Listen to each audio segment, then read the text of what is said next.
బైబిల్లో చూసేటప్పుడు రెండో అధ్యాయంలో ఆదికాండం 2వ అధ్యాయంలో நிர்மாணமா இருந்து வெக்கப்படல. వాడు నిర్మలం ఉన్నాను చూసి సిగ్గుపడలే. காரணம் என்ன சொல்லு? కారణం ఏంటి? தேவ சந்நிதியில இருந்தாங்க. దేవుని సన్నిధానంలో ఉన్నారు. 2వ அதிகாரத்துல தேவ மகிமை இருந்தது. 2వ అధికారంలో దేవుని మహిమ ఉన్నది. தேவ சத்தம் கேட்டார்கள். దేవుని శబ్దం విన్నారు. ఆదాము ఏదెన్ తోటத்துல పుసి అన్నాడు. ఈ ఏదెను తోటములను భుజించు, இதெல்லாம் உனக்கு சொன்னாரு. ఇవన్నీ నీకే.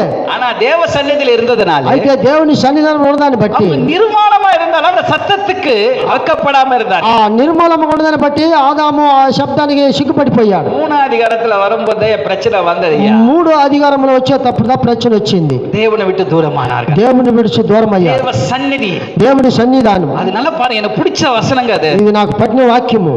పగలిలో కులిచ్చాన వెళ్ళే దేవుని ఉలావి. ఇదే విధముగా ఆదివారం సందర్భంలో పగలు సందర్భంలో హ్యాపీగా ఉంటున్నారు. బాగా గమనించండి. யாரு வந்தாலும் வரல எனக்கு கவலை இல்ல. ఎవరు వచ్చినా రానా రాకపోయినా దిగులే. கவலை இல்லப்பா. మాకు దిగులే లేదు. வாங்கு வாங்கன்னு கூப்பிட மாட்டோம், போன்னு சொல்ல மாட்டோம். రండి అని పిలవము, పోండి అని పిలవము. సంతోషం, వల్లియానా సంతోషం, వచ్చినా సంతోషం, రాకపోయినా సంతోషం. ఏం சொல்லு? ఎందుకు చెప్పు? దేవుడు ఆత్మ సంచారమును చేస్తుంది. ఇక్కడ దేవుడు ఆత్మ సంచారమును చేస్తుంది. దేవుని ఆత్మ సంచారమును చేస్తుంది.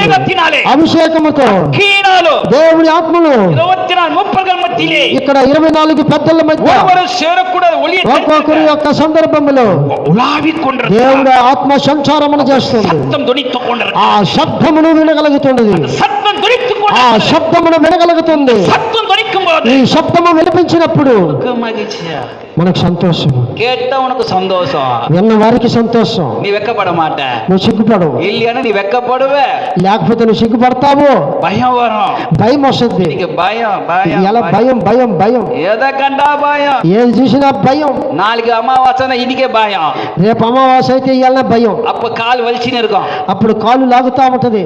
எல்லாம் பாருங்களே, బాగా గమని. உங்க காலன்ற பார்த்து கரெக்ட்டா கணக்கு சொல்ல மாட்டாங்க. ఈ కాళ్ళు అని చెప్పి కరెక్ట్ గా లెక్క చెప్పరు. இன்னைக்கு అమావాస எப்படி தெரியுமா కరెక్టా కண்டுபிடிக்கிறாங்க? ఎలా అమావాస ఎట్ట కరెక్ట్ కనిపెడతారు? ஒரு అమ్మ క్రిస్తవంగదా, ఒక అమ్మ క్రైస్తవురాలే. అయ్యా அடுத்த వారం దీపావళికి అమావాస வருது అయ్యా.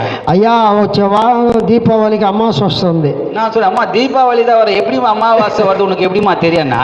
అంటే దీపావళి అమావాసకు నీకు ఏమ్మా సంబంధం అంటే, దీపావళి தான் வரும், ஆனா అమావాసని உனக்கு எப்படிமா కరెక్టా కண்டுபிடிச்சேன்னு கேட்டா, దీపావళి పండుగనే ఒకటి వస్తుంది, అయితే అమావాస నువ్వు ఎట్ట గుర్తించుకుంటున్నావు? ఉదయం కాలు వలిగిదయ్యా. ఇప్పుడుదా నా కాలు నొప్పి పడుతుంది. అమావాస వద్దకు మున్న ஒரு వారం కాలు వలిచినే இருக்கும். అమావాస వస్తే లేక ఒక కాలు నొప్పి లాగుతా ఉంటుంది. భయం இருக்கయ్యా, నాకు భయం ఉంది. చూసినా ஒரு అమావాస ஒரு நாள் வரதுக்கே இவ்வளவு கரெக்ட்டா కంట్రోల్ பண்றாங்களான்னா, ఒక అమావాస అనే